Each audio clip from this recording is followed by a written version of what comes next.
A Harrier. A Harrier! My kingdom for a decent Harrier! Friends, Romans, countrymen, lend me your ears, for I have a tale of tragedy far darker than anything written by the bard William Shakespeare. A tragic tale that spans an entire year of my life. A tale of misery, swearing, sore fingers, paint spills, and general fury. And we will have bitterness and sweetness, for we will have champagne. And never has champagne tasted more beautiful than this is going to taste, because I've not had any for, what is it now, 3 months, 4 months since Christmas. I have been on stop with the champagne bar, and my wife has forbidden me to have any until I completed the 12 trials of Heracles.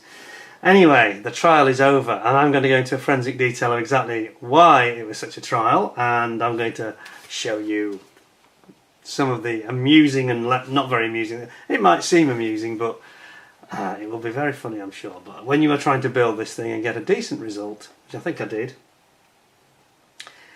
it's absolutely ridiculous on so many levels, and it doesn't suffer from one big fault. It has many, many faults, and that is the problem. Anyway, without further ado, first of all, thank you all for joining me. Welcome back to the channel. Great to have everybody. I know a lot of people have been asking about this video, because it was always going to come. So this is my after build review for Review Read Rant, and I'm going to try not to burst the blood vessel. I'm already going red in the face because I'm already getting annoyed just thinking about some of these issues, and that's before I've had a drink of anything. It's going to be challenging to get through this without really going off on losing my rag and bursting a blood vessel, but we shall try. So anyway, without further ado, welcome to everybody. I hope you're all going to sit back and relax, and as it's this is going out at the Easter weekend original transmission date, I hope you're having a good Easter. Many of you have congratulated me and made some very helpful, supportive comments throughout this year of struggle I've had with this kit. And that's probably one of the main things that's kept me going. Two things kept me going was the encouragement I got, because I'm on the Flory forum, and many of you are too, but even those of you that are not, from around the world, I've had lots of people make it going, come on Pete, keep going. And there's just been times when I just couldn't get out of bed and motivate myself to touch it, because it was just fighting. It fought me every inch of the way until the very last piece, or penultimate pieces. The last two pieces was the nose and the PTEP probe. They were okay actually. But the even things like the undercarriage lights, there's no location. Anyway, we'll get into the detail in a minute. But first, let's have some champagne. Hope you'll all pour yourselves a drink. Have a bit of a party as it's sort of Easter time. I'm going to be careful with this, because last time I remember I had a bit of an explosion when I opened bubbly, and it sort of we had a leak. In fact, make sure I've got my tissue ready just in case. And he says, where is that?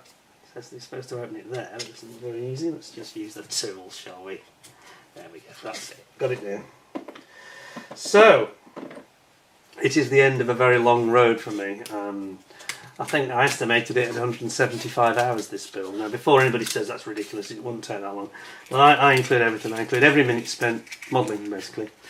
So that's actually probably double what I thought it would take, and that's the problem. It's eating time. It's eating time. But I do wonder sometimes if the 175 figure I give is not a bit conservative. Ooh, that was broken. That's a bit worrying. Now then, let's hope we don't have an explosion, so we don't have to get it on the Harrier. Are you ready, folks? Join me, raise a glass, and let's have a nice Easter. Here we go. Whoa. Yes! No explosion this time. And it's time to pour some lovely bubbly. Oh, how sweet the world is when I have Tetajet in my hand. Oh, and I've actually got a real glass as well today, so I'm going to put that somewhere safe. We all know what happened last summer. I don't think repeats of that. That's going to be put somewhere safe down on the ground, and I'm going to raise a glass and we'll drink to Jason's health. The model kit stuff, I understand from Jason he's feeling a little bit better, so that's some positive news we've had. And I drink to the health of all of those of you that have been tuning in and sort of encouraging me to get this job finished. It wasn't easy. And I've seen the frustration other people have felt looking at it, and they're disbelieving that, you know, it's almost like, is he making it up? Has he done this with Photoshop? Because some of the things that you've seen in the video, you'll see in the photographs, montage, the mother of all battles I called it. Well, that's about the right title. But anyway, it's over now, and I've succeeded, so cheers. And we'll look closer at the Harrier, and then we'll get into the real nasty nitty gritty. Cheers. Thank you all very much for supporting me, and thank you for supporting the channel as well. So thanks a lot. Chin chin.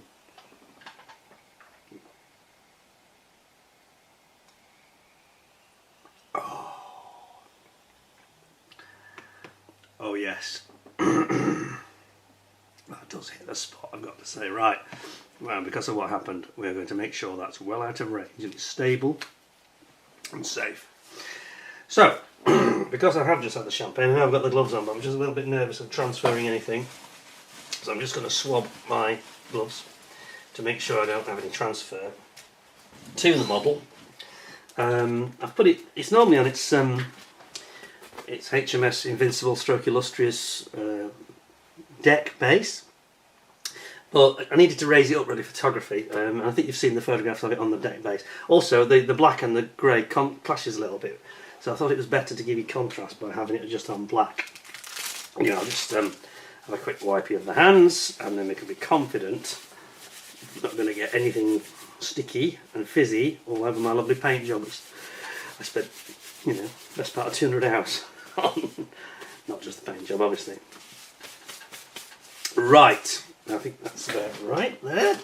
Get that out of the way, and that over there. Just extra sure, we'll just have a little bit of tissue and dry off. There we go. Oh, I dropped something already. As you saw, this is where I built the model. I've still got this nagging cough, by the way, so I do apologise if I have a little coughing spell. But I'll just keep dousing it with champagne, should be okay. Right, we're all good to go, I think. Sorted. There you go, over there, out of the way. So, let's have a look at the model, shall we, first of all, because I know that some of you have seen it, some of you, most of you have seen it, some of you haven't. I think you'll see it a bit nicer, a bit more light, he says. A little bit more light, perhaps a bit too bright. Trouble is, when I put too much light on it, makes it look overly pale grey, and I noticed this in the photographs. In some of the photographs it looks almost barley grey, and it's not, it's the extra dark sea grey, which is significantly darker. Not one of the Hermes barley grey aircraft or 809 aircraft. So you can see we've got Sharkey Ward. I'm going to present him up to the camera so you can see him a little bit better, because otherwise he's just a dot in the distance really. So here's Sharkey Ward himself, famous veteran, and also likes to call himself Mr. Sea Harrier because he was such an advocate of the Sea Harrier. And he shot down an Argentine Dagger, one of the modified Mirage 3s. And of course, in the other aircraft, 006, he shot down a Pucara and a Hercules. And he really was at the cutting edge of the campaign down in the South Atlantic. And I think I've got a reasonable likeness. I was quite pleased with it actually, and I got the beard at first attempt, which I was actually really surprised about. I was expecting to have to faff around with that for many hours, and I didn't. So Sharky came out very nicely. Now I'm just going to put him away on one side, because otherwise I know he just keeps on falling over otherwise, because any movement, and he's not that steady on his feet. He hasn't got his land legs back, I think, to being on the Invincible. I'm reading some stories about that. You know that they lost one of these Harriers on Invincible, and it was trying to remember the pilot's name. I don't know if it's in here. I'm just going to check. Mike. It's on the tip of my tongue. On the tip of my tongue. Mike Broadwater, yeah. Mike Broadwater. He was just about to getting ready to take off, and there was a heavy swell, very choppy seas indeed. And the ship pitched, and his Harrier actually slid off the deck because they'd just untethered it ready for takeoff, of course. And this guy had already had he was Lieutenant Mike Broadwater. He'd already had an ejection, I think, not long before the campaign started, a month or two before. And you're not supposed to have too many ejections because it affects your spine, yeah. And or at least, you know, it will recover over time, I think. But he ended up having to eject, and Harrier pitched across the deck sideways. There was a heavy swell and the ship tilted at the same time, so that it pitched up and down and then tilted like that, and it just threw the Harrier off the deck, and he slid straight off the deck and ejected as it dropped into the ocean. Fully armed, fully fuelled, you know, it didn't explode apparently, luckily, because that could have blown half the ship up, you know. It just went into the ocean, and they recovered him by helicopter in about 2 minutes, but he couldn't continue because he hurt his back. And he was very badly shaken up by it, which he would be, you know. It must have been absolutely terrifying. It was at night as well. Oh, absolutely awful, you know, pitch black. In the winter, of course, as well. So Mike Broadwater had to. He was sent off home. Sharkey Ward and Co. And the medical people said, "I think we better call it a day." And he was frustrated because he was doing a really good job as well in the air. So it was a bit of a loss of a good pilot, you know. At least he survived. That's the main thing. Anyway, we don't want that to happen here and pitch off the deck, obviously. But yeah, so I was saying I was going to zoom you in. We're going to have a look at it. I went off at a bit of a tangent there. Let's have a proper look, Ben. Let's have a nice close-up look. Bring it up for you. I'll just lift it off its base. It's probably the best way. So, try and make sure we get some decent focus for you. Yeah, I was very pleased. The funny thing about the kit was this, actually, joking apart. From the wings backwards, I had no problems at all. The fit of everything was really good. The only issue we had, of course, and I'll get into this more in the detail in the instructions, these the plates at the base there of the tailplane, the moving tailplane, the plates, you see they've got this rather intricate shape. It's like almost looks like a figure of 8. Well, of course, in the instructions they show it as a line. They show it like that, so you've no idea which way around to put them or which way up to put them. Very stupid. One of the many silly things that they did in the instructions. And I just want to shout out before James starts to tell me off about the wrong colour again. This is on the sensors there at the back and on the tail. I should tell James that I wouldn't dispute his knowledge because he worked at Dunsfold, BAE, where they made the Harriers, so he'll know, you know. But I've seen photographs of them with varieties of different colourings on these VHF aerials and sensors. It's quite puzzling, actually. I've seen them very bright yellow, very dark yellow, buff. Some are kind of brown, maybe because they got dirty, I don't know. But I just want to say that I can tell straight away looking at the screen that it looks day glow on the image that you're seeing. It's not like that. It's darker.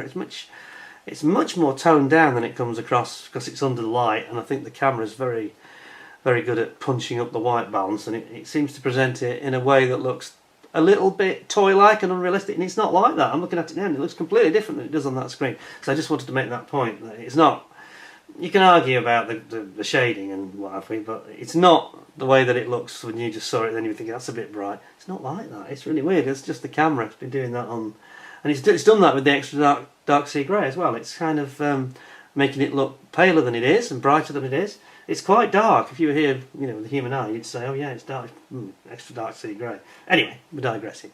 So let's just pop back in and let's have another look. So bear in mind, in terms of brightness of the colours, don't be fooled. So it's doing it again. It looks like day glow yellow, and it's not. It's not in front of me now. That's a really dark.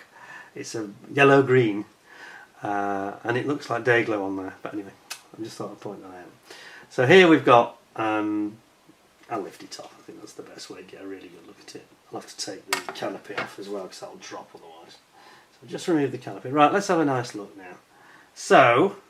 Underneath, you can see we've got all the weapons. Now here's another thing, we'll talk about this again in detail later, but some of the markings that are on the gun pods, which it didn't even have any markings for the gun pods that were listed in the actual instructions, so that's faulty then, isn't it? That's just crazy. Don't know what that was all about.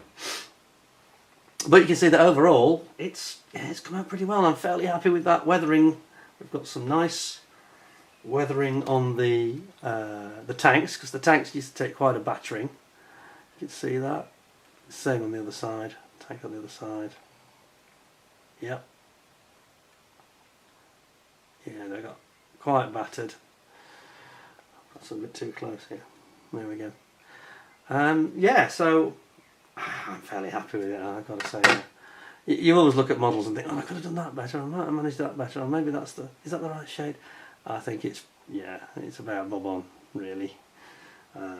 If I'd have could see that at the beginning of the build and somebody said, would you accept that? I'd say, my God, yes, I'll take it, please. And can I have it without the 175 hours, please? That would be absolutely brilliant. But anyway, there we go. So, yeah, there's the little undercarriage lights. Zoom a bit more.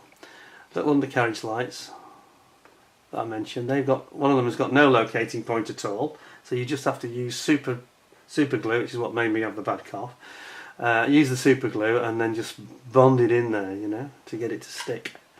There we have the £1,000 bomb here, which was, why are we having so much focus trouble? From Res Kit, and that was provided very kindly by Clive W, or 9 Bolts as we sometimes call him.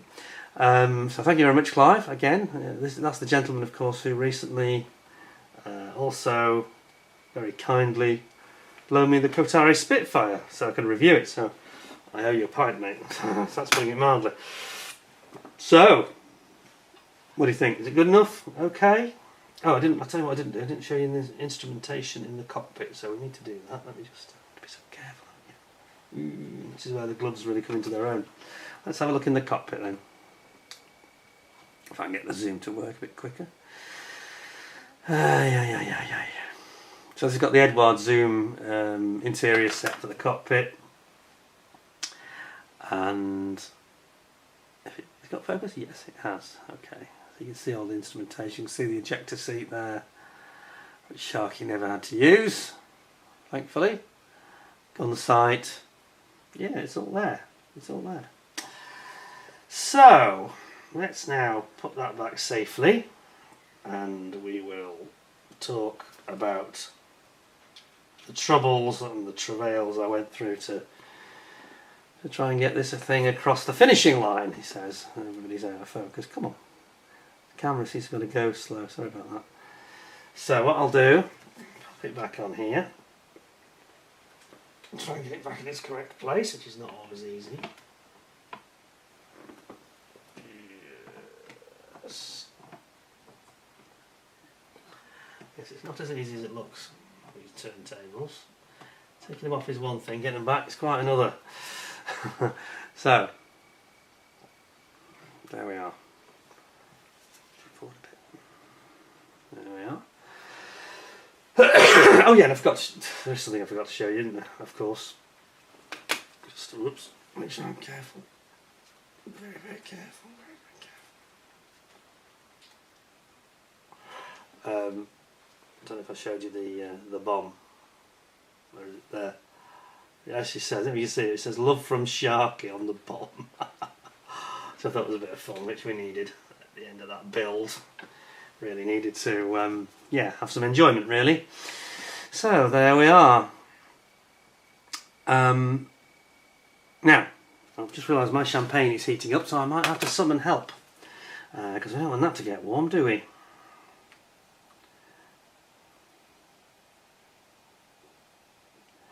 We'll summon some assistance. Right, now then, let's get into it then. So, just going back to what we just mentioned, Clive and his generosity giving me that bomb, resin bomb.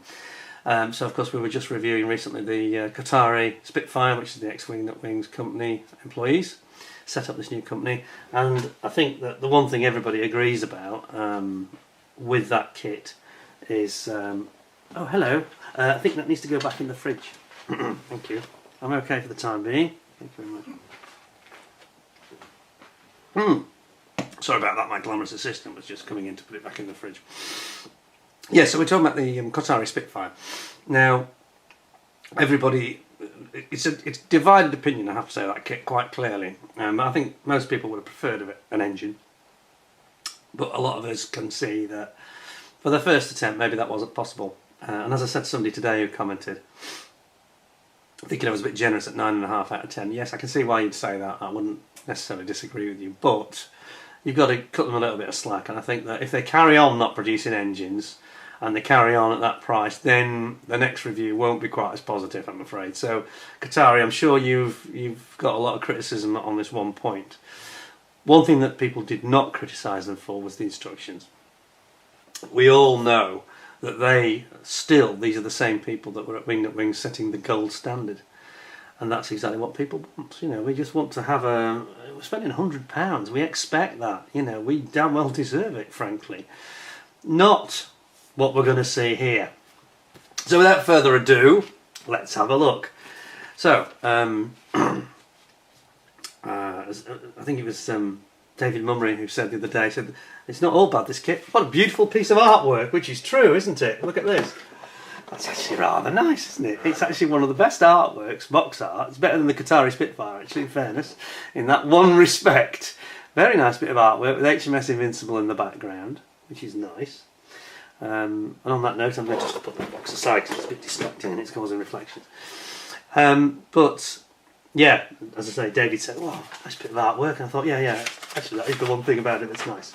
So, what is wrong with this kit then? Why did I have such a battle? Why did I do so much complaining and moaning and ranting about it? Well, let's get into it. So, bear in mind, this came out it's a fairly recent kit. It came out in 2015. And the first thing that you notice is the nature of the way the instructions are produced. It literally looks like a photocopy. In fact, it's even got the printstration lines in the print, so it looks like it is literally photocopied, which is a bad start. Then we get paint call-outs, and they actually, that's the one helpful thing they probably put in it. Actually, they've got Mr. Colour, they've got Humbrol, Tamiya, Vallejo, and Ammo MiG. So they've actually got the main ones that people tend to use.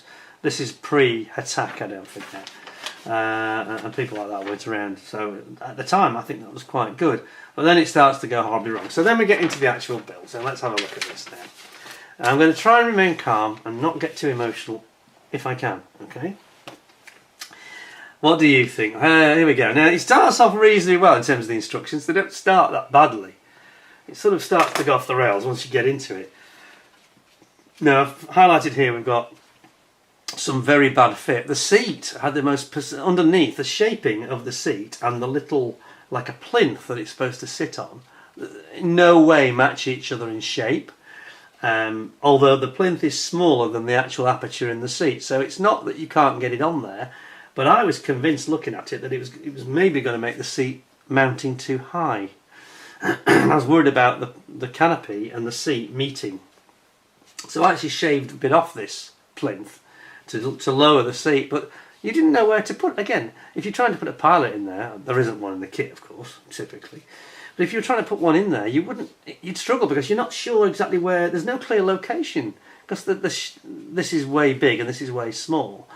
You can put it forward, sideways, you can have it, if you don't watch what you're doing, you could make a real mess of it because there's just no proper location point for it. So that was the first thing. Second thing is this arrangement where we've got the engine intake fan. And it's very crude, this, I've got to say. It would have been better if that had been a separate part, the fan had been a separate part. It's a bit crudely moulded, but the biggest problem is the tolerances, and we'll come to this in more detail in a second. So here, now we get into real trouble. So you've got the shape of this here, this slight sloping shape, which is going to meet the back of the seat, or the back of the cockpit, I should say. But it doesn't match it in actual profile. It looks like it does. It looks all very straightforward, doesn't it? Straightforward. We're talking about kinetic here. No, amigo. No. So when you actually get there, and you can see, and this was in the photographs in the montage if you go back and look closely, and I had to completely reprofile all this. It was no way it was going to glue together and have any kind of proper mating surfaces to bond together. Not going to happen. So that was the first major, two major problems on the first page. Then we go over the page, and then we start to get into some really stupid problems. So first of all, makes me laugh now. I can laugh now because I'm not got to try and solve the problem anymore. But anybody that's thinking of, looks at this, I think it was Clive himself. I think he said recently, when I'd almost finished, he said, "This is looking pretty good, Peter." And he said, "The trouble is, if you don't do these videos and just show the finished work, everybody's going to say, 'That's a beautiful kit, I'm going to get one of those.'" And we don't really want that to happen, unless you really do, like me, desperately want a Sea Harrier. And that's reminded me of another comment. So The other one was from Jason, who we've talked about recently, not been too well, and I believe he's starting to get on the mend. And he made an amusing comment when I did the other Harrier, when I was about halfway, 3/4 of the way through, and I said, shouldn't modelling be fun? Started alluding to the pain.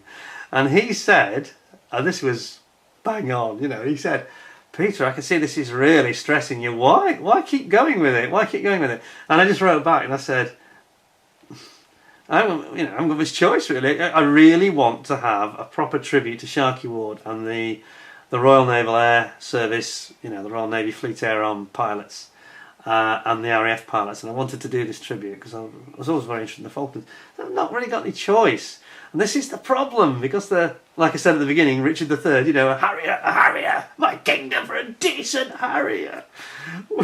Now, David Mummery, I'm just going off track here slightly, but David Mummery would have you believe that I have a decent Harrier right here. But that remains to be seen. What I don't want to do is start building that and find it's another winter of discontent, like this was. Anyway, put that over there. But that allegedly is not a bad kit, in fairness. But anyway, let's get back to this one. So, yeah, so this is why I persevered with it against my better judgment when I should have probably binned it. But anyway, let's get into some of the reasons why it's a pig. So what we got here, this is just going to show you some of the inconsistency of the thinking and the complete lack of any clear direction. So bear in mind I've given you hints here because I've written things and put question marks. Without them it just says F6 and it points to a hole. It doesn't show the part. Why haven't they shown the part? That's really bizarre. Then we've got another bit that I've highlighted. This is the part I alluded to earlier. The intakes, basically the intake trunk into the main engine, the Pegasus engine. And this is the important part of the story, this does not match to this. They do not mate up or meet up. There is a big gap all the way around the outside. And that's why several of you have picked up on the fact that in the montage of photos, in the Mother of All Battles video, that you can see I've used lots and lots of filler. And I've been using the Perfect Plastic Putty from Deluxe Materials. Oh, and just before I forget, I mentioned David Murray before. I mentioned him again. Another helpful thing he said. He said about my problem with my this cough causing this allergy, which is something that I've always had. As soon as I start using super glue, I get really poorly. I just have instant flu almost. And he's actually come up with, they have an odourless version which has been highly recommended, and he said you should try this, it's supposed to be good. So thanks David, I'm going to give that a go for sure because I don't want to be ill anymore, can't be dealing with it. Anyway, so a lot of filler used, a lot of super glue used, a lot of swearing was used. I know that other people like Scott Isles is probably watching this, and he'll be having, he said he gets PTSD when he saw the instructions in those photos because he produced a beautiful looking Sea Harrier and he had all these issues that I've had, and then thankfully he actually shared one or two solutions and things that he'd had to put up with were quite helpful to know, and that's why sharing the information so useful. Anyway, the ironic thing is, and this isn't another one of these weird ironies in this kit, everybody said, oh, this nozzle system's really crap and it won't work, and just glue it, just glue the nozzles in. Well, hey, this is one of the really bizarre parts of the story, is that I again had heard that, so I made sure I cleaned them all up. And this is one of the sort of 3 key areas of the kit that really are disturbing, actually. Don't forget this is now retailing around £70–75, and I've never had a kit at that price that I've had to clean up as much as this. A lot of the parts were very, not misshapen as in short shot in the mould, but surfaces that weren't clean. Some of them, and we'll get into the detail again later, but some of them had plugs where they go into the model, to locate them. And there is no hole in the model, and you're not told to drill a hole. And in some cases it wouldn't be with a drill anyway, it would be a shaped hole, like an oblong or like for an aerial that's got nothing matched. It was like, oh, here we go, and it's got this lug on it. You said, well, where's that supposed to go? But we'll get into that in a bit more detail in a minute. But the cleanup was really, really bad. But this nozzle system for the jet exhaust, mine work. I'm not going to demonstrate it because I'll probably break it, but trust me, it does work if you gently manipulate it. I can have them down, I can have them back, and you've got to be careful because you do very easily rub off the paint with the friction, so it's probably not a good idea to do it. but they actually worked, and I thought they worked reasonably well, better than like the Airfix Matchbox of old. So that was weird, that something I thought would be really garbage did work. So okay, another small point for Kinetic there. But now we get into some of the ultra stupidity, so let's have a look at this. So first of all, in this kit you are offered, for whatever bizarre reason, you've got the FA2 option of the FA2 or the FRS1, the original version. You can actually build either from this kit, and you get the noses for both, you get the wings for both. Now unfortunately some people are careful how I put this because I don't sound like I'm criticising anybody else. This is not recent, but I've seen photos of some beautifully made versions of this kit but with the wrong wing on. It's got the FA2 wing on it. Oops, so somebody's got confused. But again, when you start reading, and you'll see this throughout this kit, some of these numbers are not to be trusted, and it's very easy to get confused, you know. And they've got, is it I2, and then you've got, and this is something you will have seen the photo of, you've got this weird triangular fillet on both of the lower wing of the upper surface where it meets the upper wing, that is like a wedge, and you've got to get rid of it completely, and it's got no purpose, no idea what that was in there for. Absolutely bizarre. And nothing is alluded to in the instructions. It certainly shouldn't be there. You won't be able to make a good Sea Harrier with that on.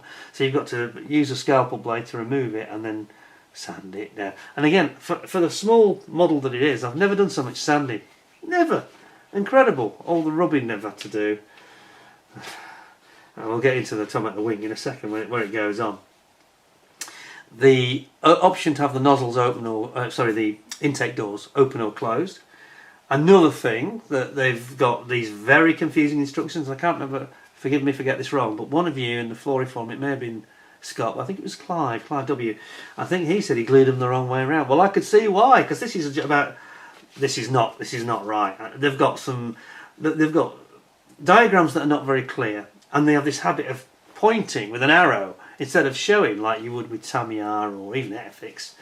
Or certainly Zokimura would show you, this is what it looks like and this is what it looks like after it. And you'd be in no doubt at all. Very easy. That mistake Clive made, anybody could have made. And again, he forewarned me about this, and I was like, oh God, I'm treading on eggshells, you know, so I was having to be very, very careful. Calm thoughts, calm thoughts. It's okay. It's over. Oh.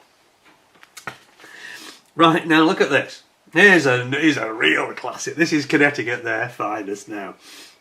So here you've got it shows the actual nozzles going in and the heat deflector plates behind the hot nozzle here going on. Okay, that's fine. Here's a classic C6. And it just doesn't give an arrow to tell you where it goes. Where does that go to? Okay, you can probably figure out, as I did, that it goes into the cockpit, at the back of the cockpit, but you shouldn't have to figure out what. But wait, what is this? This has suddenly appeared. What's that? That's odd. Nothing there. Nothing. It's like a fish plate, strengthening plate, and then it just appears by magic. And don't forget, I've written this, so there's nothing there. There's no highlight for you. There's nothing. I swear to God, I could have quite easily gone through this kit and never added any photo etch at all, because it doesn't tell you to. These instructions do not mention the photo etch, apart from at the beginning where it says what the contents of the kit are. How incredibly stupid!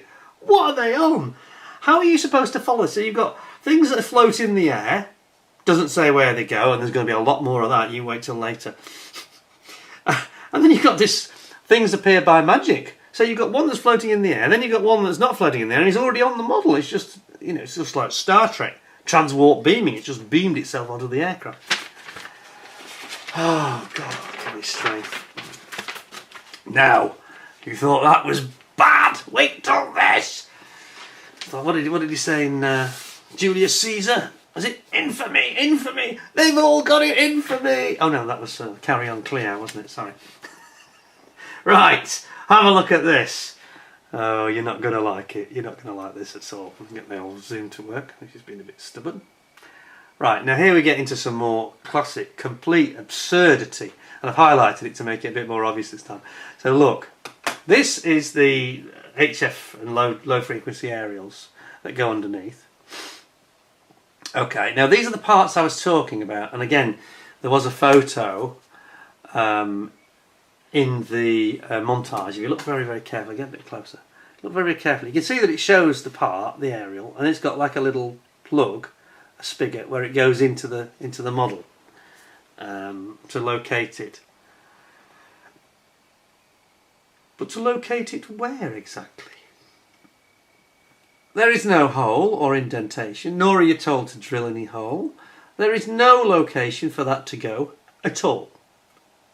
But wait, it's going to get a lot worse. Now look at these two pictures and tell me what's wrong with this picture. Look closely at those aerials. Look at the position of that aerial. And what it's telling you here, it's telling you the option you have here is between wheels up or wheels down. So that's wheels down. Okay. If you want to have the wheels up, suddenly that aerial moves by about a centimetre back to a different position. Can we get that? Have you got it? Look at the position of that, and then look at it when the wheels are down. It's right at the front. Right at the front. Nearly a centimetre further back. What the hell are they thinking of? It's absolutely bizarre. Look. Shows two different positions. Why? And then we've got some more over here. The main gear, which again just floats in the air. It doesn't tell you exactly where it's supposed to locate at all. It just doesn't even give an arrow this time. It just floats in the air. And you're supposed to guess. Now, if you're not very familiar with Harriers, you know, you shouldn't, this is my biggest beef, you shouldn't have to become an expert. I feel like I've almost become James Mower. No. That would be disrespectful. You know what I mean, though. I've had to research the living deal. I must have got 40 Harrier photographs of different angles of the plane. Everything.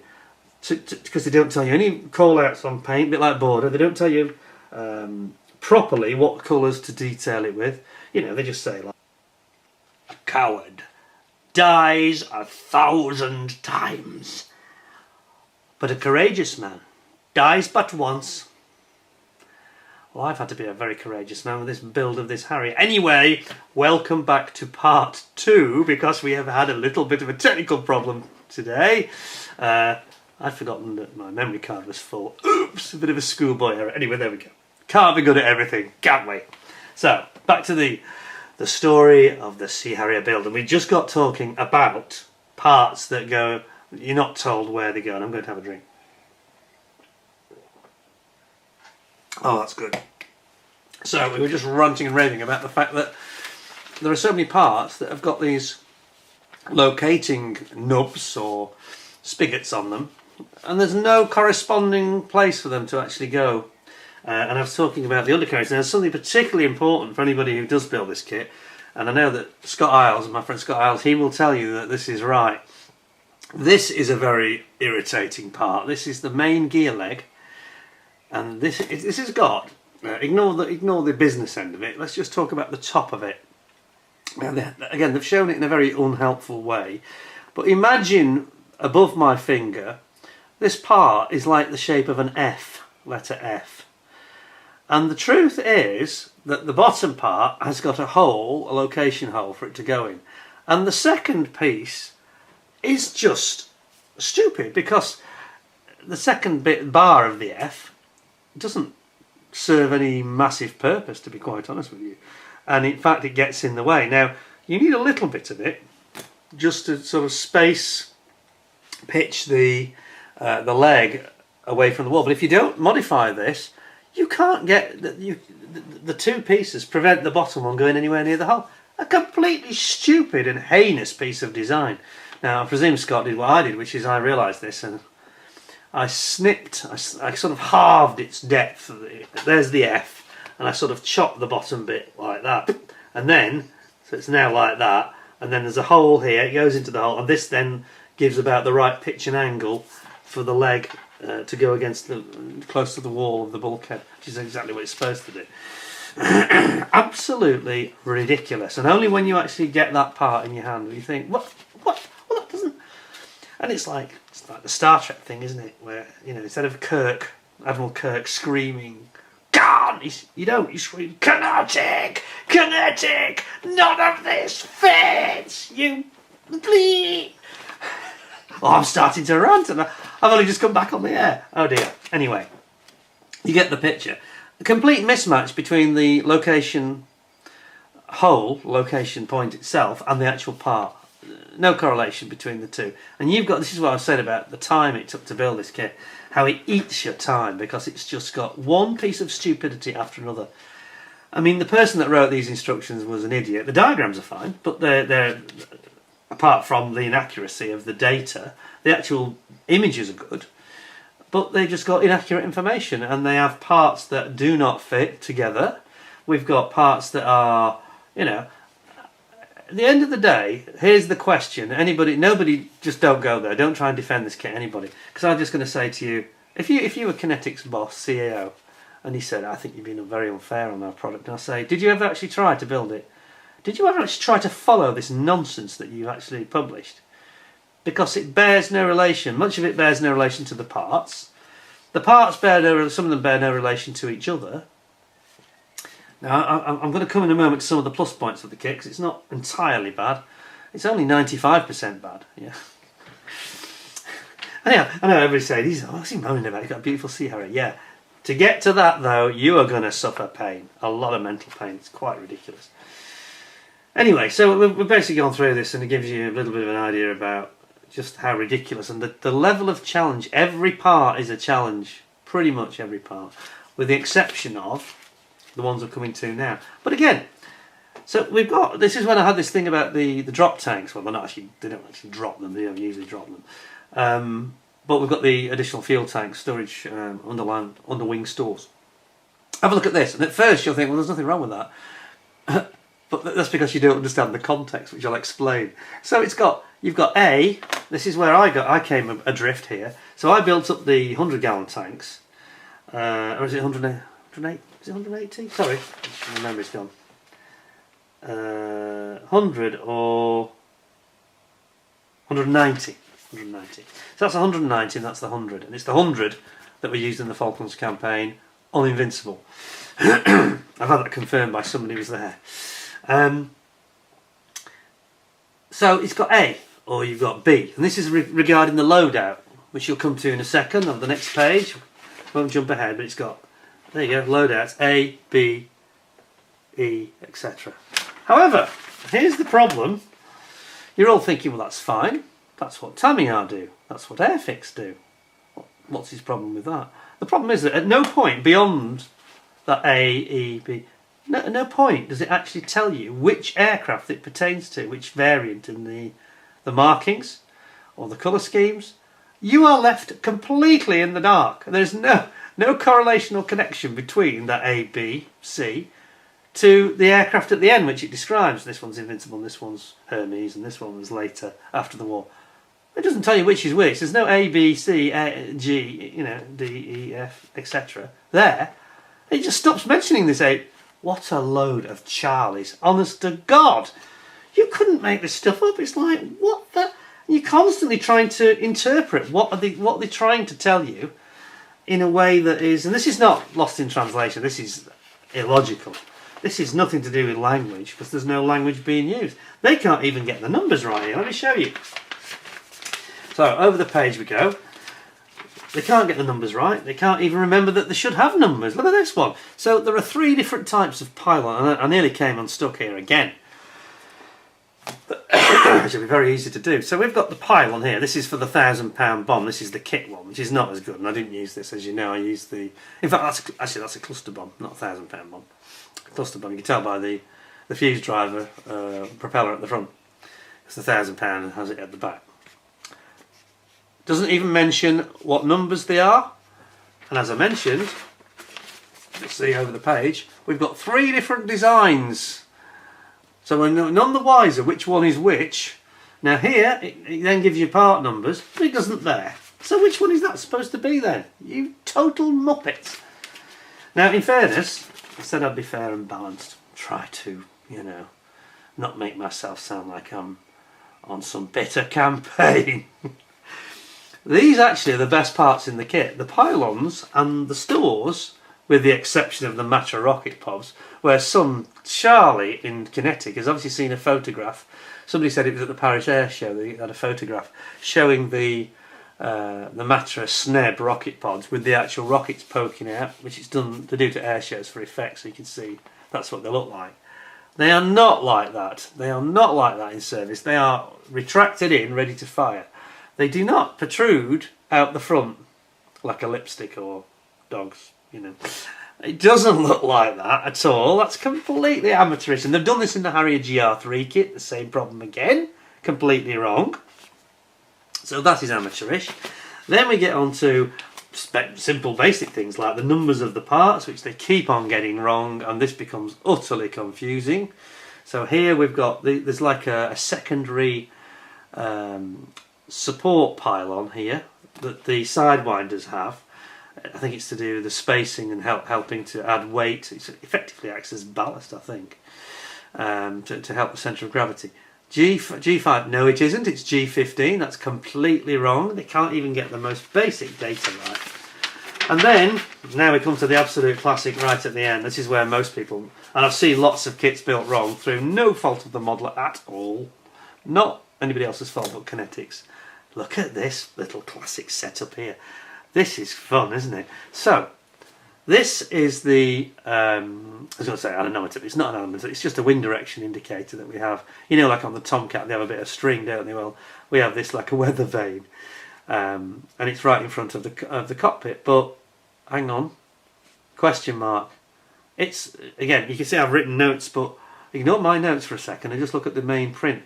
Again, it's suspended in space with no indication of where that goes. There is no hole for it. There is no location for it on the fuselage. Same with this one here. This one tells you that it must go here. And I've seen many people put it there, which is understandable, and it's wrong. It actually goes just off the centre line, just a fraction left of the centre line. There. Stupid. And then we've got, the worst one of all is here. I've written, again, try not to be led by my pointing it out, but there's actually an intake part in the kit. It's just not mentioned. It's a bit like the photo etch parts. There's no mention of it at all. And it's only because I've got lots and lots of reference material, like James Moore would have in his head, that I know about this stuff. Oh, hang on a minute. I think I'm about to get a delivery. Oh, hang on a second. I deserve a drink because I'm starting to rant. Hold on a second.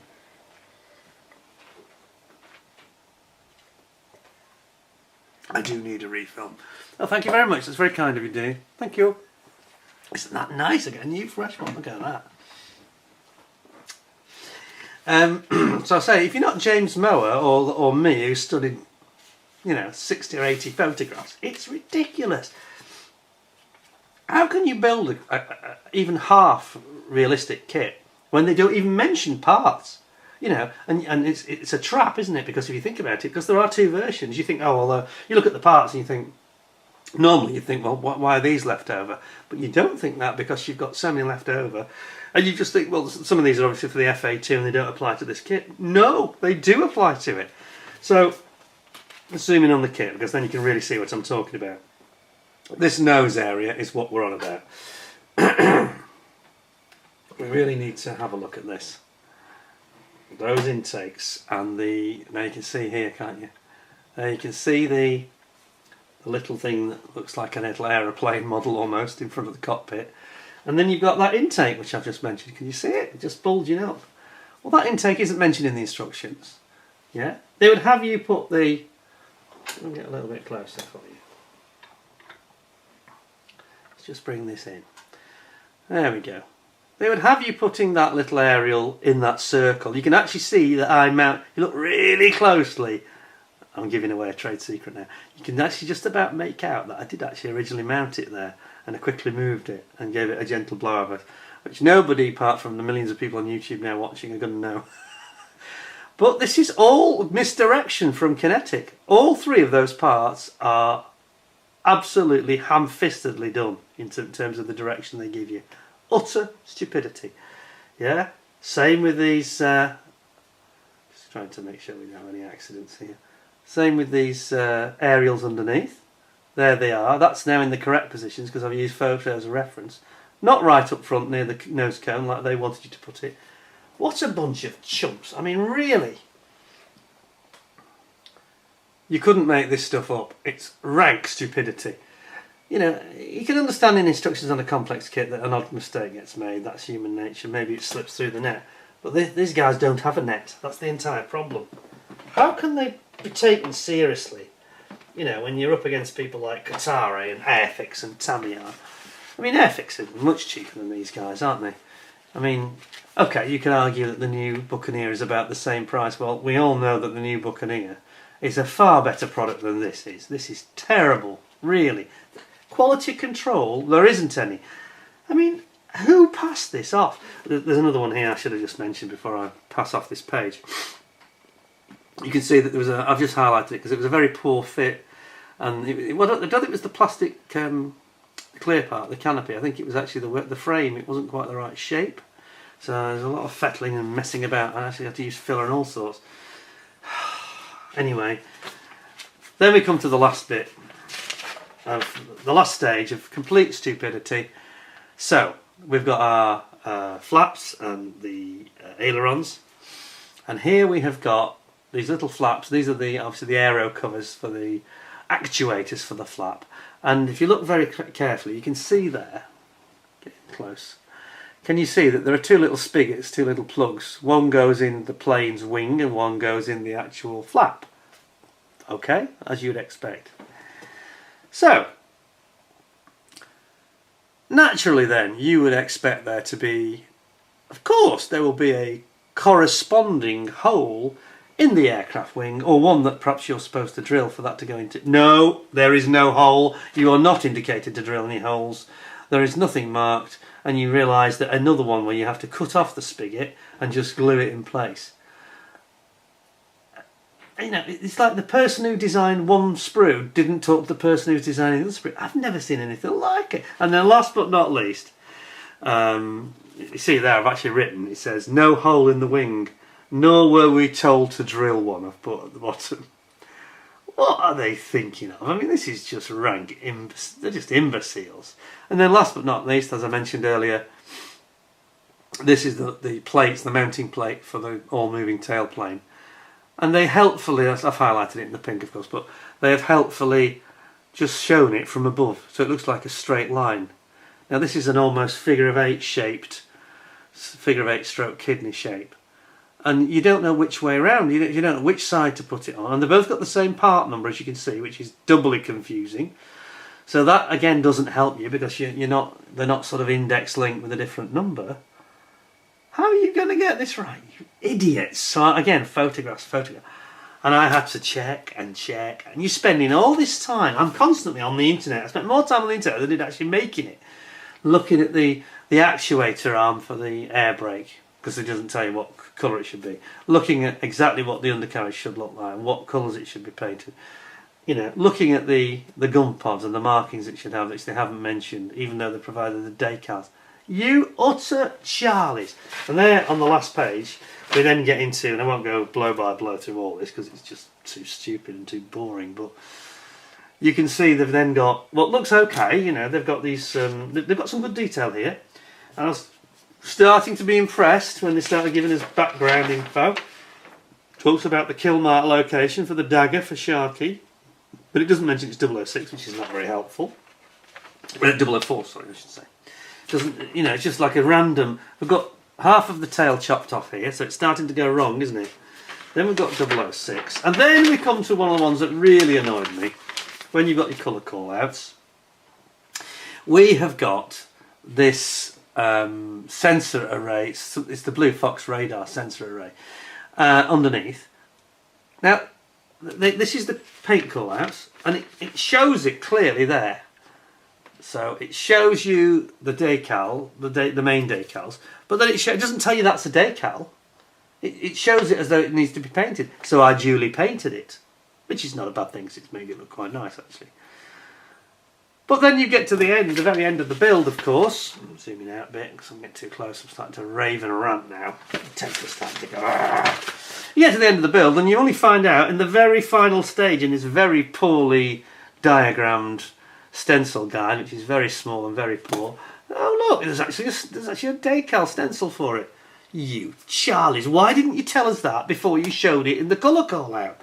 Why didn't they just leave that off and show it all grey, and then you put the marking on, the decal, at the end? You utter chimps. What were they thinking of? It's just ridiculous. And then, oh, it gets worse. It gets worse. Let me get some, oh yes, we know all about the Falklands War. They've really done their research, these guys have. Have they though? I don't think so. So they're talking about Sharkey Ward here and the different aircraft and they didn't actually mention the pilots here. Let's mention the aircraft. 006, victory against Dagger and a Hercules. Wrong. 006 did not shoot down a Dagger, it shot down a Pucara and a Herc. They've got 006 mixed up with Sharkey Ward in their head because they haven't done the research properly. 004 here shot down a Dagger. That is correct, and that was Sharkey Ward, as I mentioned in my write-up on the Flory Forum. That was on the 21st of May, the day of the San Carlos landings, when the British forces actually landed on the islands, and of course there was a lot of air activity that day as they gave cover. Come on, you know, I've had to buy many books. This one, by the way, by Chris Sandon Bailey, was really good.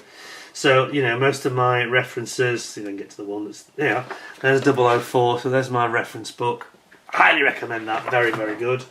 Also, I've got many other magazines. Is that the Falklands one? I've got loads of them, to be honest. Falklands Fort, I've got loads and loads of I won't show you more, it's a bit pointless, but lots of references, lots of photos, and you need every one of them because they are not giving you accurate information here. And then, you know, you get to the end, you come up against stupidity like that, and then finally I realised that the data that they were giving, oh, look at this. I mean, you couldn't make this stuff up. This is just rank incompetence, isn't it? How could this ever get past this kit, any kind of QC? So that's the way it's printed. Looks like it's been to pronto print and somebody's, you know, got a piece of paper and cut half the Harrier off. And then on the very last page, the very last image they show, different version, there's almost no Harrier at all. Come on! That's absolutely ridiculous. It's just stupid, isn't it? And then here, we've got all these stencil datas that we've got, as I mentioned, which are not clear. This is hard to follow. It's very tiny. They've gone and got this very faint print. Doesn't mention the Aiden gun pads which are underneath. It just forgets them, and they have a couple of markings on them. They just get forgotten. And oh, yeah, and finally, I think this is the final item.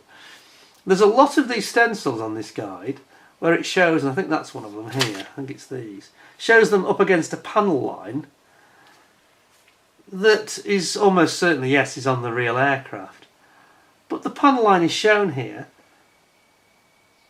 It's not actually on the model.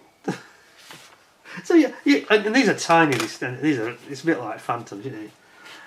That was fun, I can tell you. At least it's not got Batman. He's only 100. But because Phantom's 500, isn't it? Rank stupidity. You know, I've never encountered anything quite like it. I mean, there you go. So that's the instructions. I am now hereby officially going to commit them to what they deserve. That is the biggest load of pants I have ever encountered since I've started modelling when I was about 5, maybe 7. You utter imbeciles. I don't believe it. I've just officially ripped it up, and that's what they deserve. Now, I said I'd be balanced. I mentioned about the weapons. They're a bit softly moulded on the air-to-air, the sidewinders. It probably looks alright now because I did a fairly decent job of painting them, I think. I wish I'd actually got the res kit ones because they're a bit sharper, so I'd recommend that. But you know, the tanks are okay, and the pylons are really good, and they all fitted nicely as well. So it wasn't all bad. It's like the really easy stuff they've completely screwed up, and all the hard stuff they did not too bad, like the nozzles. It's baffling. It's baffling that they could come up with a product that's really that appalling. Well, that's the major end to my rant, really. The other thing that I didn't allude to, which is probably the biggest single issue, actually, which I sort of skipped over, was just the join. the fuselage and the wing joint was dire. It needed a lot of modification, a lot of very careful sanding. I mean, that joint is just about perfect now, but it doesn't come like that. You're going to have to do some serious fettling on this kit to get it right. I'm just going to try and move it a little bit more in again. Let's try and get it. There we go. Talking about that zone right dead centre in the image now. Because that was awful. It had this hunchback look, which was completely wrong. As you saw, many of you, the actual... This was the most glaring thing that everybody picked up on when they saw the photographs, of course. You have this bizarre, like a U-shaped cutout, oblong cutout, in the actual fuselage. And then the wing has got the spigot, sort of bit, the nub that goes in, which is nowhere near the same size, not even close, and it's completely different dimensions. And you ended up with this little tiny nub and this great big hole. So in the end, I just cut the nub off, filled the cutout with plastic card, and then filled it as anyone. But this is just adding hours and hours filing and sanding and putting putty in, and you saw some of that in the pictures. Why? It doesn't need to be that crude. Now, they know they got this wrong. Any of you who've seen or have got in the stash or have built, excuse me, the GR1, GR3, they have changed these parts. Now it's now flush. It doesn't have this cutout and this nub thing. They're now flush to flush fit. So they know that they screwed it up. But why didn't somebody just... If somebody just tried to build that kit, it would never have got through production. Can you imagine Tamiya accepting something as dire as what you just seen there? The person that come up with that would be fired on the spot and probably escorted out by the Japanese police. And rightly so, frankly. Because they think you're going to bankrupt our company. You can just imagine it, can't you? They're not even carried away. You'd have to commit harikari.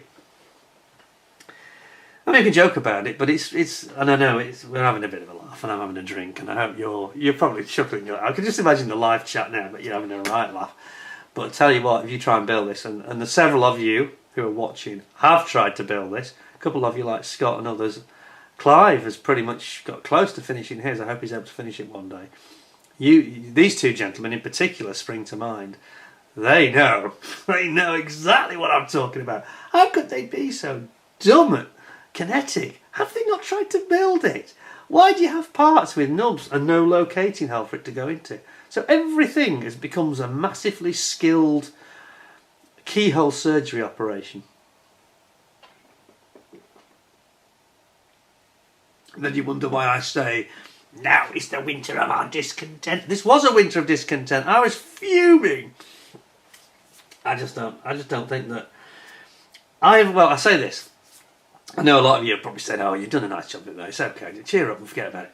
Yeah, but it's not right though, is it? Not £75. Who are they kidding? They're just stupid. They don't deserve your business. They don't deserve to survive. This is like... Now, they have made... I've got to be balanced and fair. Everybody tells me, I haven't got personal experience, but I'm confident that people have told me are right. They've made a few decent kits, but again with terrible instructions.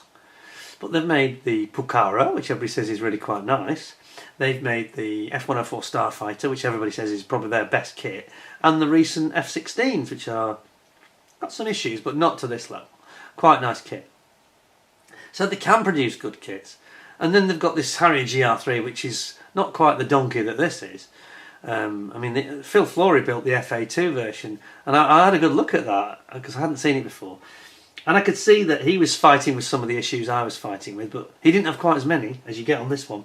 Because even that had got some modified. It got better instructions and one or two parts were modified. So they knew they were going along and they were fettling it, you know. Can't believe it. But even he can see he's almost like... He's very polite about it, of course, especially because he's got a model shop and he wants to sell the product, which is understandable. But you can even see him gritting his teeth at times, fighting that FA2. And you could almost hear the slight exasperation and the frustration that he was suffering as well. But this is the worst one. I'm confident this is their worst product. But going back to the original question from Jason, you know, I just wanted it. I wanted to have what you see before you now. That's what I wanted to achieve. I got there. I think I've got reason to be fairly satisfied with it. But joking apart, if anybody else wants to have a go at this, you need to know what you're getting yourself into, because it's a horror. It's an absolute pig, really. Move it forward and give you a slightly better view. There you go.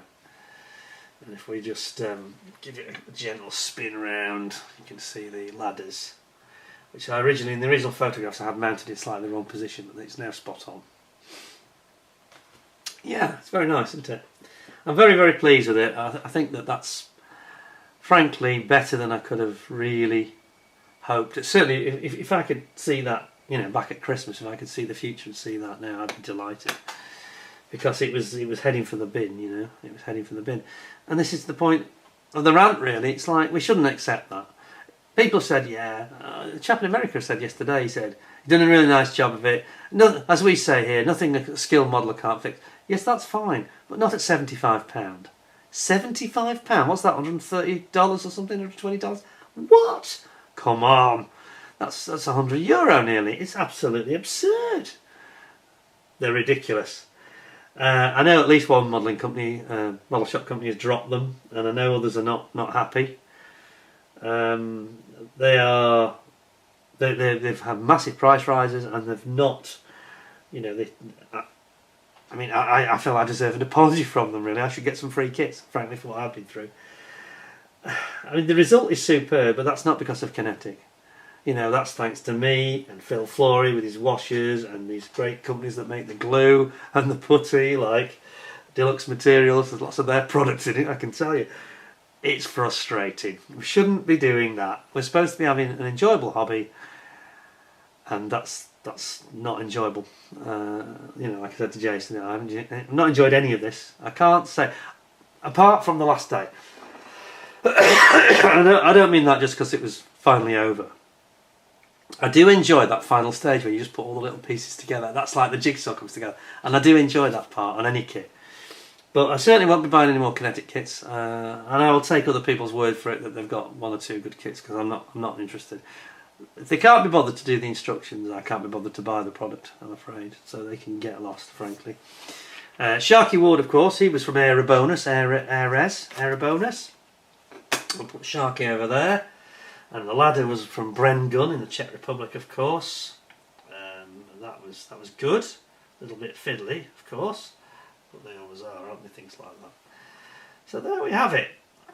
You see, he always falls over. Let's just move it first out of the way. Into safety zone between the US and the British flag. Come on, Sharky, you can do it, mate. Come on. There you go. How's that? Does that look alright if I zoom it in? Can you still see him? Yeah. Put the light over here. Look at that.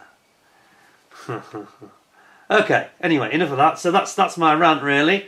I tried to be factual and objective and fair. And I say there were parts of the kit that were decent, and there were a lot of parts. You know, parts you expected to be really difficult were fine, and the things that should be straightforward were terrible. So everybody's been asking what's next, what's next. Well, I'm going to continue my Falklands Odyssey, because I think that poor old Sharkey Ward and his mates needed a bit of help. So we're going to be doing, this won't be soon, I'm going to have a little bit of a break, because I am genuinely mentally exhausted from this, totally. But we're going to have the Sea Wolf and Sea Dart. This is the maritime ship-based anti-aircraft system, which was used to defend the fleet as the sort of last line of defence, goalkeepers, if you like, in the Falklands War, and they did shoot down a few Argentine aircraft. And I think Argentina had some of these as well. They had Sea Dart themselves, in fact. So they bought them off the British prior. But there we go. So that's what I'm going to be doing next. I'm also going to finish off my little, just a bit tribute to Jason, really. My little street diorama that he sent me for the Puma, which I've painted, but I haven't done the finishing on yet. So that's going to get done. That's the work of an afternoon. And I'm just going to do kits. That's very straightforward, really. It's nothing much to it. Whether I do the HMS Invincible, I'm not sure about that. That's another story, really. We shall see. That's the Revell. That's the old Dragon kit. That's not a great kit either. It's got some issues, I can tell you. And if Dominic's watching, he knows, because he made a very, very nice one of it. He did an excellent job. But I must admit, watching his build thread, and I thought, oh no, I don't need another one like this. So that might get. I will definitely definitely going to build. I might leave it for a while though, I think. I'll leave it for a while. But, Sharky's fallen over. It's because I tapped the table. Why don't I lean him against the sidewinder? Just be careful with that. Very dangerous. But there we go. And then moving on from there, I think I'm probably going to have a crack at by the end of the year, I think I'm going to do the F-14 Tomcat. Maybe the P-38 Lightning, both from Tamiya, 48 scale.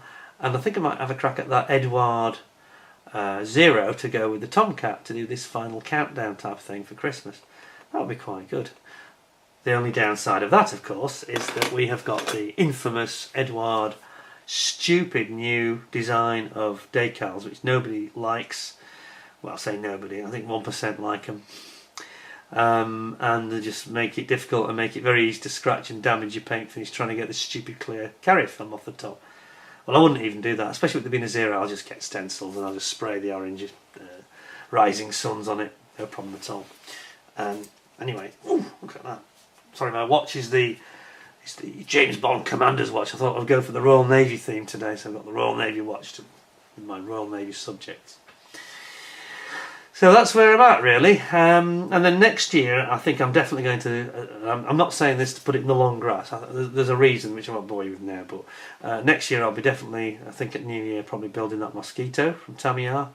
I'm going to enjoy some really nice builds now. I'm going to get into... I can't be fighting every step of the way that fought me, that kit. Every single step. Even that final day when I was putting those little headlights on the undercarriage. That frustrated me. I thought, here they go again. It's just like it was designed by a group of children that never spoke to each other. Very strange.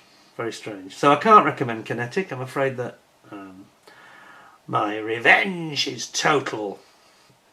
Not revenge of the Sith, revenge of the modeler, and fully justified. Anyway, what did you think? Do you think that that's reasonable at £75? I'm sure most of you don't. I know that people like David was shaking his head and saying the only good thing you buy it for is the box art, which wasn't bad, I suppose. It wasn't too bad, was it? So we put it there. Let's pop the box art there, because that is quite a good feature. There we go, a bit of Falklands nostalgia for us. There we are. Yeah, so quite a grim experience all round, really. But it does show, I suppose, on the plus side. I'm not blowing my own trumpet here, because I say people have done better ones than me, I'm sure. But it just shows the value of perseverance. If you really desperately want that result, just keep pushing. Just keep pushing. And it was helpful that people made all these comments that you have made. And that's one of the benefits of being on the forum as well. People do encourage each other, especially when they've got problems, and people will chip in with suggestions. Somebody did make a couple of practical suggestions which I think I adopted on this, and I can't think what they were now. But there's always advice, You're not on your own. Again, if I had not been, and I was doing daily updates, and this went on and on, I think people actually were getting a bit fed up with me doing it in a way, because it seemed to be such slow progress, and it was slow. But of course, all of a sudden it sort of ends all of a sudden, and you can see people that I think they're getting a bit bored with seeing it. Then at the end, when they saw the final result, because they didn't know anything about Sharkey, or they didn't know anything about the bomb, the musing bomb. A few little add-ons I sort of did there. Sharky's beard. Trying to add a little bit of fun and realism into it at the same time, really. And you can see people have sort of said to me, yeah, that is the benefit, that is the value of persevering. Don't give up. But... and this is my sort of takeaway moral of the story. If it wasn't something I was so passionate about, I would have binned it. And if I come across something like that again, that fights me to that level, it's just going to go straight in the bin. Why would you waste your life on that? It's not worth it. Life's too short. It's supposed to be a fun hobby. Let's keep it fun. Let's do things we enjoy. So that was the Kinetic Sea Harrier FRS.1. The mother of all battles finally won. Victory is mine. And yeah, I think that it's all what somebody said. Was it Lee said? What doesn't kill you makes you stronger. And I said, I don't feel stronger after it though. But it's character building stuff. Yeah. Anyway, I hope you all enjoyed ploughing through that. I don't want to ramble on too much. I think I've said my piece now. I think I deserve the champagne, don't you? Ooh. It does taste sweeter though. I've had to wait and wait and wait. We've had that for about 6 weeks. And I'll find a space in the cabinet for that now. I'll put it on its deck if I can get the deck to stop warping. Because it keeps warping. It makes it look like the centre wheel looks like it's lifting off, like it's too short. Which it was, by the way. That was another thing I didn't mention. It actually was too short, but I fixed it. But because this is warping up, it's lifting the outriggers up, of course, and it's making the plane lift off the ground or appear to in the middle, which it would have done if I hadn't corrected it. Because I was going to put it a bit more weight on wheels look, and I had to reduce my expectations on that because, well, you just couldn't. It was barely reaching the ground because the leg is too short, the main leg. Another stupid failure, you know. If Kinetic had just done a QC check on their instructions, check that the numbers were right on the parts, just the most basic stuff that any company would check on its product. That has not got a QC. They can't have a QC department for that to have got through, or they didn't have at the time, obviously. And that's the only explanation I can think of, really, other than deliberate stupidity. It's almost like you wonder if some embittered employee was trying to sabotage the company. That's how bad it is, really. It's the only explanation I can really come to, really, as a conclusion. It's just weird. Anyway, there we go. So no more Kinetics for me. Anyway, I hope you've enjoyed watching. It hasn't been too long and boring. I'm sorry it was split into two. We did have a technical issue there. Oops. But I think that gave you a chance to go and refill your glasses, charge your glasses. And I want to wish you all, Jason especially, because his health has been a bit of a concern, and it sounds like he's got some good progress and better news. So cheers, Jason. I drink to your good health. And to all of you for supporting me and watching this rambling rant. I hope you found it interesting. And I say, you know, by all means go back and have a look again at the montage, the mother of all battles, because some of these things I've just alluded to, you can see them all in those photographs. Every day, another battle. Every day, something stupid that you spend hours and hours trying to fix that shouldn't be there in the first place. You know, if it was 1985, you'd accept all that stuff and say, oh, it's, you know, and I'm to blame. I'm one of these people that said, I did the review, David said this, and somebody else pointed it out and said, you gave this 9 out of 10, didn't you? I never trust you again. But this is what I've said before. You cannot trust an inbox review, even from the most skilled, honest reviewer. It doesn't really tell us a lot. It just tells you what it looks like. And that is a gorgeous model on the sprue. It comes in these lovely, crisp, crinkly bags that are really sharp, and it's bright looking, clear plastic, and you know, the clear parts are nice, and everything looks brilliant until you get the glue out and start cutting the parts off and realise that nothing fits, Kinetic. Nothing fits. None of this fits, you fools. Kinetic. Right, enough. I'm not going to mention the K word again. Hope you enjoyed the show. Thank you very much for watching, supporting me throughout. Got the result I wanted in the end, and I'm just going to go and forget about it and pretend it was a horrible nightmare. Hope you enjoyed the show. Please look after yourselves. Hope you'll give me 10 out of 10 with a thumbs up and a like. And don't forget to subscribe and ding that notification bell, because we have more new things coming up. We've got the Winged Up Wings kits, of course, from the Lost Ark. We've got 5 of them still to review. It's incredible. Looking forward to doing that. And they're always a pleasure, aren't they? Especially when you see this historical element. We get sort of lost in the photographs and the historical references. It's fun just to watch, really. You don't have to build the kit. You learn and enjoy from it just by flicking through their instructions. So that is coming very soon. In the meantime, thank you very much for watching. Have a great Easter, everybody, and I hope to see you in the very near future. Thanks all for your time. Look after yourselves, and bye for now.